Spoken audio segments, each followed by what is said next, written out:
Assalomu alaykum hammaga, Shirin Dunyo kanaliga xush kelibsiz. Bugun sizlar bilan juda ham mazali chiqadigan, yumshoqqina, tez va oson tayyor bo'ladigan turkcha non tayyorlaymiz. Ishimizni boshlaymiz. Kattaroq chuqurroq idishimizga 400 ml iliqdan issiqroq suv, 10 g quruq xamirturush va 1 osh qoshiqda shakar solamiz. Yaxshilab aralashtirib olamiz. Suvimizni issiqligi qo'limizni kuydirmaydigan darajada bo'lishi kerak. Endi ustini yopib 5 daqiqa davomida qoldiramiz. Shakarlar biroz erib, drojjasi bilan ozgina ko'tarilib chiqadi, oshadi ya'ni. Yana bir aralashtirib olamiz.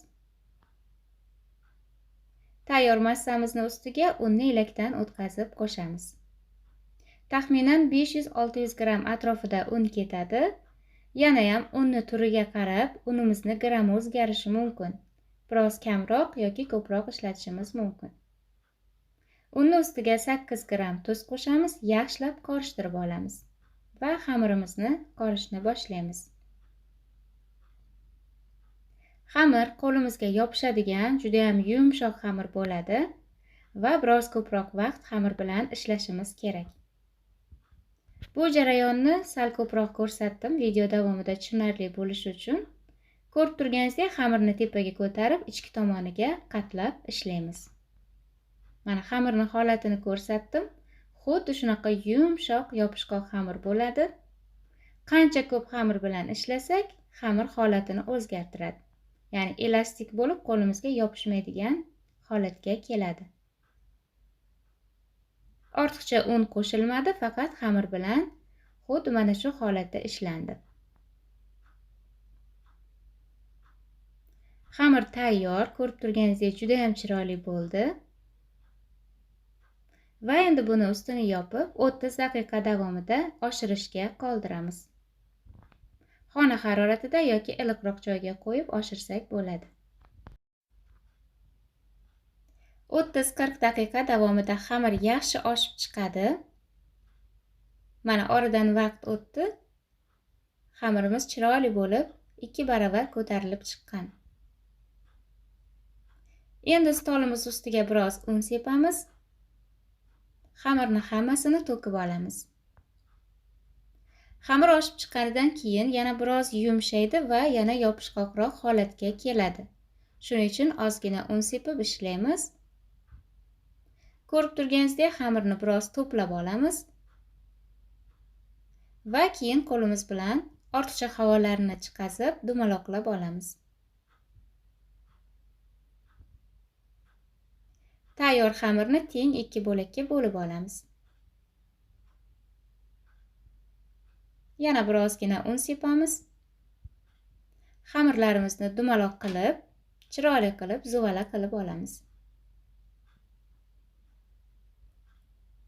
Bu arada duxovkamizni ham tepa pastini baravar qilib yoqib, qizitib qo'yishimiz kerak oldindan. Va xamir bilan ishlaganimizda keragidan ortiqcha un sepormasligimiz kerak.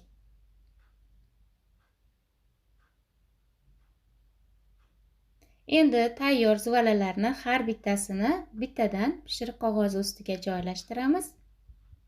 Pishiriq qog'ozni ham ustiga birozgina un sepamiz.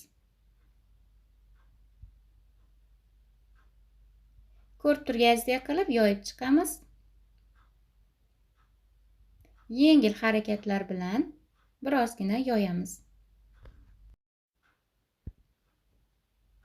Ikkinchi zuvalani ham xuddi shu tarzda qog'oz ustiga un sepib qo'yib yoyib olamiz. Endi nonchalarimizni ustini sochiq bilan yopib, yana 10-15 daqiqa davomida oshirishga qoldiramiz. Oshib chiqqunigacha ustiga qo'yiladigan sousini tayyorlab olamiz. Idishimizga 1 osh qoshiqda un, 2 osh qoshiqda iliqroq suv va 1 dona tuxum sarig'i solamiz. Yaxshilab aralashtirib olamiz. Unni qo'moqlari qolmasin. Silliqqina suyuq massa bo'ladi. Mana tayyor. Nonlarimiz biroz ko'tarilib chiqdi. Endi tayyorlangan sousini yarmini qo'yamiz. Qo'limiz bilan yengil harakatlar bilan bostirmasdan yaxshilab ustiga surib chiqamiz. Endi ko'rib turganingizdek qilib, aylana qilib iz tushiramiz. Va iz tushirayotganda qo'limizni sousiga botirib ishlaymiz.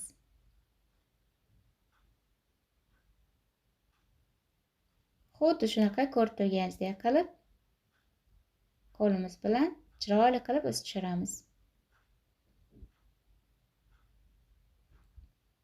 Va nonga shakl berganimizda nonimizni shakli ham, hajmi ham biroz kattalashadi.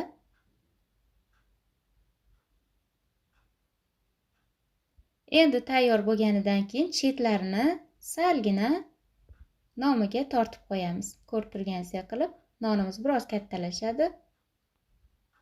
Agar izlari yo'qolsa, yana qaytadan bostirib chiqishimiz mumkin. Chetlariga yana sousidan surib chiqamiz. Va endi xohishga ko'ra ustiga oq va qora kunjut sepamiz.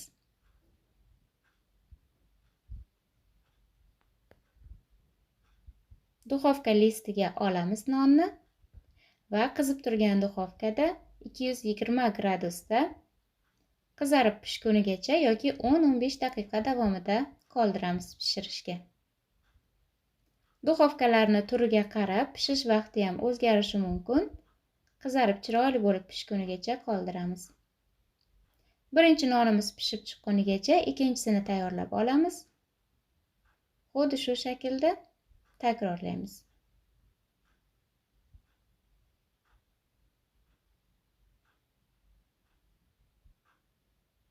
Qog'oz tagiga un sepganimiz uchun nonni yoyilishi osonroq bo'ladi.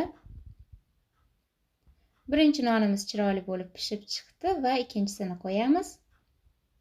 Mana ikkinchisi ham pishib chiqdi.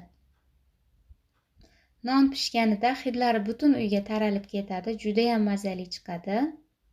Hidi ham, mazasi ham. Chetlari biroz qirsildoq, qolgan joylari yumshoqqina bo'ladi. Taglari ham to'liq chiroyli pishadi. Ichini ham kesib ko'rsatganman. Va albatta tayyorlab ko'rishlaringizni tavsiya qilaman. Savollaringizni, fikrlaringizni kommentariyada yozib qoldiring. Video yoqqan bo'lsa like bosish esimizdan chiqmasin. Va nonimizni mana ichini ham ko'rishingiz mumkin.